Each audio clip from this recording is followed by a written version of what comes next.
आज है 3 सितंबर 2025 दिन बुधवार। Welcome back to clean news UP. चलिए देखते हैं उत्तर प्रदेश की 25 फटाफट बड़ी खबरों को। यूपी कैबिनेट बैठक, ई बसेस समेत विकास के 15 बड़े प्रस्ताव को मिली मंजूरी। उत्तर प्रदेश कैबिनेट ने मुख्यमंत्री योगी आदित्यनाथ की अध्यक्षता में हुई बैठक में राज्य के विकास से जुड़े 15 अहम प्रस्तावों को मंजूरी दी। इसमें नगरीय परिवहन, आउटसोर्सिंग, आईटी, निर्यात नीति और शिक्षा जैसे क्षेत्र शामिल हैं। लखनऊ और कानपुर में पर्यावरण अनुकूल नगरीय परिवहन को बढ़ावा देने के लिए ई बसेस के संचालन को हरी झंडी मिली। दोनों शहरों में 10-10 रूट पर ई बसेस चलाई जाएंगी, जिससे ट्रैफिक व्यवस्था सुधरेगी। लखनऊ कानपुर में 20 रूट पर चलेंगी बसेस। एनसीसी मॉडल से मिलेगा आधुनिक परिवहन। योगी आदित्यनाथ सरकार ने लखनऊ और कानपुर समेत आसपास के कस्बों में 20 रूट पर इलेक्ट्रिक बसेस चलाने का फैसला लिया। ये buses net cost contract model पर संचालित होंगी। प्रत्येक रूट पर कम से कम 10 बसेस चलाई जाएंगी और करीब 10.5 करोड़ रुपए खर्च होंगे। इसमें बस खरीद और चार्जिंग उपकरणों का खर्च शामिल है। बसेस का डिजाइन, खरीद और मेंटेनेंस की जिम्मेदारी निजी ऑपरेटर्स की होगी। किराए का निर्धारण सरकार करेगी, जबकि संग्रहण ऑपरेटर करेंगी। निर्यात को बढ़ावा, शिक्षा और दिव्यांग सशक्तिकरण पर फोकस। उत्तर प्रदेश कैबिनेट ने राज्य को निर्यात के क्षेत्र में अग्रणी बनाने के लिए निर्यात प्रोत्साहन नीति 2025-30 को मंजूरी दी। इस योजना के तहत 882 करोड़ रुपए खर्च कर एक्सपोर्ट इंफ्रास्ट्रक्चर को मजबूत किया जाएगा। साथ ही शाहजहांपुर में मुमुक्षु आश्रम ट्रस्ट के अंतर्गत स्वामी शुकदेवानंद राजकीय विश्वविद्यालय की स्थापना को भी मंजूरी मिली।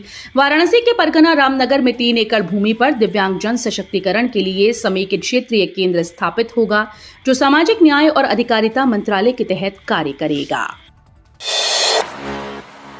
यूपी में 16 साल की नई इलेक्ट्रॉनिक्स नीति लागू। 11 प्रमुख कंपोनेंट्स के निर्माण को प्रोत्साहन। आउटसोर्सिंग सेवा निगम से जुड़े प्रस्ताव के तहत अब नियमित पदों पर आउटसोर्सिंग भर्ती नहीं की जाएगी। वहीं आईटी और इलेक्ट्रॉनिक्स विभाग के प्रस्ताव के तहत प्रदेश में इलेक्ट्रॉनिक उपकरणों के निर्माण को बढ़ावा देने के लिए नई नीति लागू की गई। ये नीति 6 साल तक प्रभावी रहेगी। इसके तहत display, camera module, multilayer PCB समेत 11 प्रमुख कंपोनेंट्स के निर्माण को विशेष प्रोत्साहन मिलेगा। यूपी आउटसोर्स कर्मचारियों को हर महीने समय पर वेतन और बढ़ा मानदेय। उत्तर प्रदेश सरकार ने लाखों आउटसोर्सिंग कर्मचारियों को बड़ी राहत दी। मुख्यमंत्री योगी आदित्यनाथ की अध्यक्षता में हुई कैबिनेट बैठक में उत्तर प्रदेश आउटसोर्स सेवा निगम के गठन को मंजूरी दी गई। अब सभी नियुक्तियां जेम पोर्टल से होंगी और अवधि 3 साल तय की गई। कर्मचारियों को हर महीने 1 से 5 तारीख के बीच वेतन सीधे बैंक खाते में मिलेगा। साथ ही मंत्रिमंडल ने आउटसोर्स कर्मचारियों को 16 से 20 हजार रुपए मासिक मानदेय देने और उनकी सेवा शर्तों व आरक्षण में सुधार करने के प्रस्ताव को मंजूरी दी। एसएन मेडिकल कॉलेज में जल्द शुरू होगा किडनी ट्रांसप्लांट। प्राइवेट हॉस्पिटल से होगा सस्ता इलाज। आगरा के एसएन मेडिकल कॉलेज में मरीजों को बड़ी राहत मिलने जा रही है। यहां जल्द ही किडनी ट्रांसप्लांट की सुविधा शुरू होगी। इसके लिए सुपर स्पेशलिटी सेंटर में 200 करोड़ की लागत से बने मॉड्यूलर ऑपरेशन थिएटर और आईसीयू पूरी तरह से तैयार हो चुके हैं। 20 बेड के डायलिसिस यूनिट भी चालू है और विशेषज्ञ चिकित्सक तैनात कर दिए गए। अगले सप्ताह मेडिकल एजुकेशन निदेशालय की टीम निरीक्षण करने पहुंचेगी। विकसित यूपी का विजन डॉक्यूमेंट तैयार। जिलों में छात्रों उद्यमियों से ली जाएगी राहत। उत्तर प्रदेश के विकास का रोड मैप तय करने के लिए विजन डॉक्यूमेंट तैयार किया गया है। बुधवार को इसे मुख्यमंत्री योगी आदित्यनाथ के सामने प्रस्तुत किया जाएगा। सरकार अब इसे जनता से जोड़ने की योजना बना रही है। 8 से 9 सितंबर से जिलों में विशेष टीम जाकर छात्रों, उद्यमियों और आमजनों से सुझाव लेंगी। इन सुझाव को डॉक्यूमेंट में शामिल किया जाएगा ताकि विकास योजनाओं में जन भागीदारी बढ़ सके। राम मंदिर व राम जन्मभूमि परिसर की सुरक्षा प्लान नए सिरे से तैयार। प्रशासन ने किया मंथन। अयोध्या में श्री राम मंदिर और राम जन्मभूमि परिसर की सुरक्षा व्यवस्था को और मजबूत करने के लिए नया सुरक्षा प्लान तैयार किया जा रहा है। मंगलवार को जिलाधिकारी निखिल टीकाराम और एसएसपी डॉक्टर गौरव ग्रोवर प्रशासनिक टीम के साथ निरीक्षण के लिए पहुंचे। इस दौरान हुई तेज बारिश से परिसर के आसपास जलभराव की स्थिति देखने को मिली, जिस पर अधिकारियों ने फीडबैक लिया। एमपी सुरक्षा बलरामचारी दुबे और श्री राम जन्मभूमि तीर्थ क्षेत्र ट्रस्ट पदाधिकारियों के साथ बैठक कर सुरक्षा प्रबंधन पर चर्चा की गई। नए प्लान से श्रद्धालुओं की सुरक्षा और सुविधा को और भी बेहतर बनाने का लक्ष्य है। लखनऊ कानपुर एलिवेटेड एक्सप्रेसवे का 95% काम पूरा। सफर होगा सिर्फ 40 मिनट का। लखनऊ और कानपुर के बीच सफर अब बेहद आसान और तेज होने जा रहा है। दोनों शहरों को जोड़ने वाला एलिवेटेड एक्सप्रेसवे इस महीने शुरू हो सकता है। परियोजना का 95% से ज्यादा काम पूर्ण हो चुका है।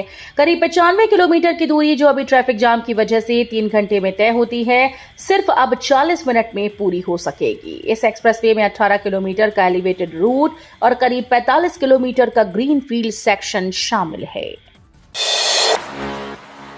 ग्रेटर नोएडा वेस्ट में जल्द खुलेगा रजिस्ट्री ऑफिस, दादरी नहीं जाना होगा दूर।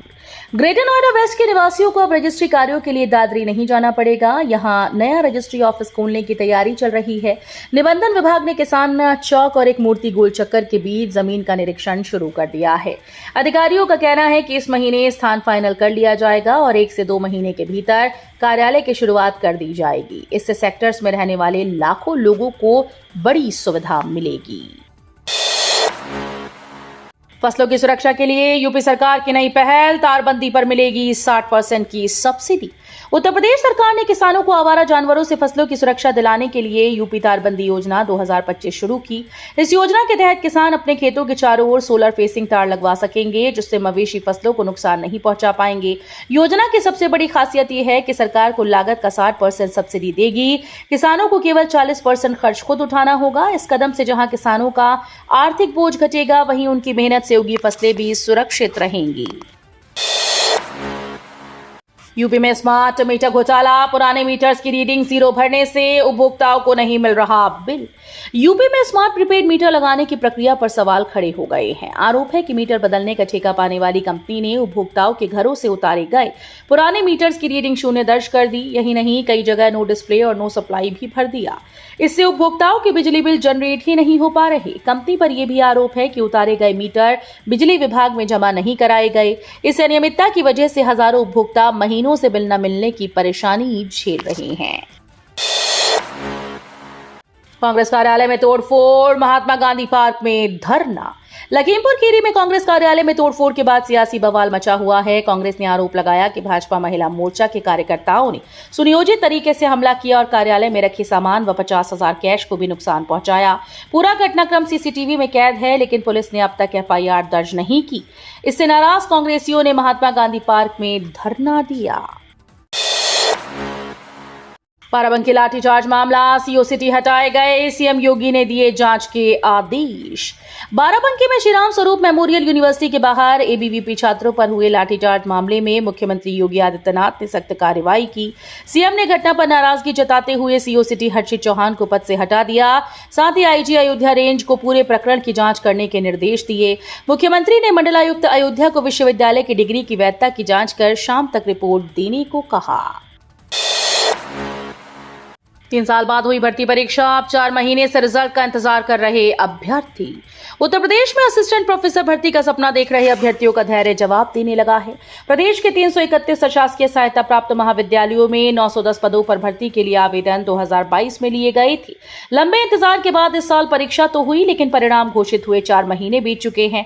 पहले उच्चतर शिक्षा सेवा आयोग के अस्तित्व खत्म होने से प्रक्रिया अटकी रही और अब नए बने उत्तर प्रदेश शिक्षा सेवा आयोग ने रिजल्ट जारी नहीं किया। अभ्यर्थियों का कहना है कि सालों की मेहनत के बाद भी उन्हें केवल इंतजार ही मिल रहा है।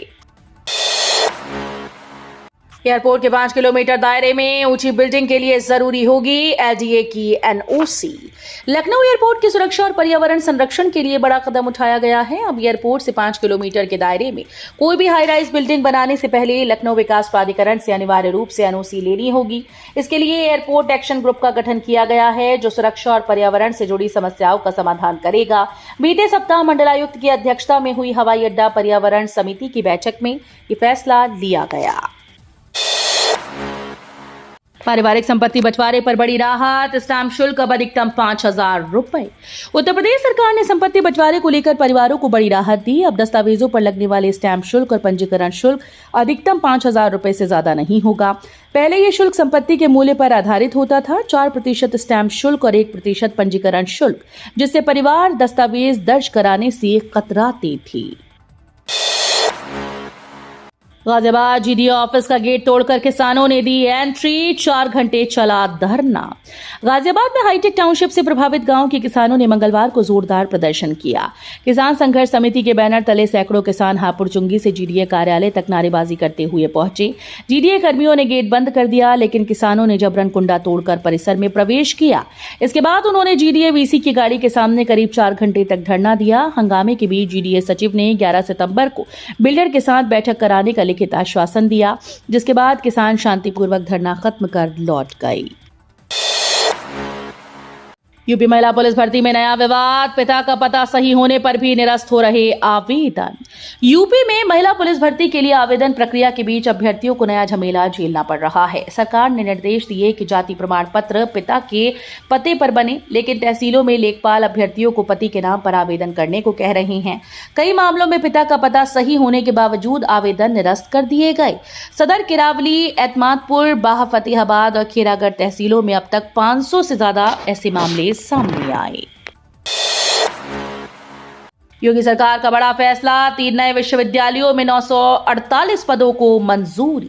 उत्तर प्रदेश सरकार ने उच्च शिक्षा को सशक्त बनाने के लिए बड़ा कदम उठाया। मुख्यमंत्री योगी आदित्यनाथ के नेतृत्व में प्रदेश के 3 नवगठित विश्वविद्यालयों गुरु जम्बेश्वर विश्वविद्यालय, मां विंध्यवासिनी विश्वविद्यालय और मां पाटेश्वरी विश्वविद्यालय में 948 नए पदों के सृजन को मंजूरी दी गई। इनमें 468 अस्थायी शिक्षणेतर पद और 480 आउटसोर्सिंग पद शामिल हैं। 171 साल पुरानी रजिस्टर्ड डाक सेवा बंद, अब स्पीड पोस्ट से पहुंचेगा हर पत्र। ब्रिटिश काल से चली आ रही 171 साल पुरानी रजिस्टर्ड डाक सेवा अब इतिहास बन गई है। डाक विभाग ने 1 सितंबर से इसकी बुकिंग पूरी तरह बंद कर दी। अब रजिस्टर्ड डाक की जगह स्पीड पोस्ट सेवा का इस्तेमाल किया जाएगा। स्पीड पोस्ट सुविधा थोड़ी महंगी जरूर है, लेकिन ये ज्यादा तेज, सुरक्षित और ट्रैकिंग की सुविधा से लैस है। विभाग का कहना है कि इस बदलाव से ग्राहकों को बेहतर और आधुनिक सेवाएं मिल सकेंगी। वाराणसी में गंगा की लहरों पर सैर, 5 स्टार होटल जैसी सुविधाओं वाले 5 लग्जरी क्रूज। वाराणसी में गंगा की लहरों पर अब सैलानियों को 5 स्टार होटल जैसी सुविधाओं वाले क्रूज का अनुभव मिलेगा। इसमें सबसे खास है गंगोत्री क्रूज, जिसमें luxury room, restaurant, spa, gym, sundeck और लिफ्ट तक की हाईटेक सुविधाएं मौजूद हैं। ये क्रूज वाराणसी से मिर्जापुर और प्रयागराज के बीच चलेगा। वहीं अलकनंदा क्रूज से पर्यटक काशी के ऐतिहासिक घाटों का नजारा और गंगा आरती का आनंद ले सकते हैं। इसके लिए करीब 1000 रुपए का टिकट होगा। इसके अलावा वाराणसी में और भी कई क्रूज शुरू हुए हैं जो पर्यटन को नया आयाम देंगे। बीएचयू पीजी प्रवेश, 2000 से ज्यादा खाली सीटों के लिए अंतिम राउंड आज से शुरू। बनारस हिंदू विश्वविद्यालय बीएचयू में स्नातकोत्तर पाठ्यक्रमों की खाली सीटों को भरने के लिए अंतिम मौका दिया गया। बुधवार से मॉपअप राउंड की प्रक्रिया शुरू हो रही है। इसमें 2000 से ज्यादा खाली सीटों पर दाखिला लिया जाएगा। इस राउंड के लिए नए सिरे से मेरिट लिस्ट तैयार की जाएगी और प्रवेश पुराने तरीके यानी ऑफलाइन मोड से होंगे। विश्वविद्यालय ने ये पूरी प्रक्रिया अगले 10 दिनों में पूरी करने का लक्ष्य तय किया। आंगनबाड़ी केंद्र अब स्कूल के साथ केंद्र सरकार जारी करेगी नए दिशा निर्देश।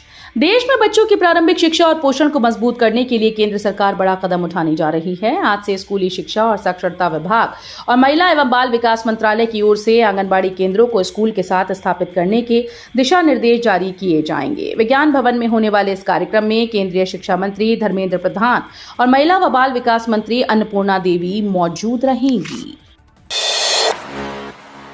यूपी में मौसम का डबल अलर्ट, लखनऊ समेत कई जिलों में भारी बारिश, नोएडा, गाजियाबाद में बाढ़ का खतरा। उत्तर प्रदेश में मौसम का दोहरा असर देखने को मिल रहा है। मौसम विभाग ने अगले 12 घंटों में लखनऊ समेत 1 दर्जन से ज्यादा जिलों में भारी बारिश का अलर्ट जारी किया। वहीं हथनीकुंड बैराज से लाखों क्यूसेक पानी छोड़े जाने के बाद यमुना का जलस्तर बढ़ने से नोएडा के निचले इलाके जलमग्न हो गए। कई फार्म हाउस और खेत पानी में डूब गए। लोग तैरकर सुरक्षित जगहों तक पहुंचे। तो ये थी आज की 25 फटाफट बड़ी खबरें। अगर आपको न्यूज पसंद आई हो तो वीडियो को लाइक और शेयर जरूर करें। धन्यवाद।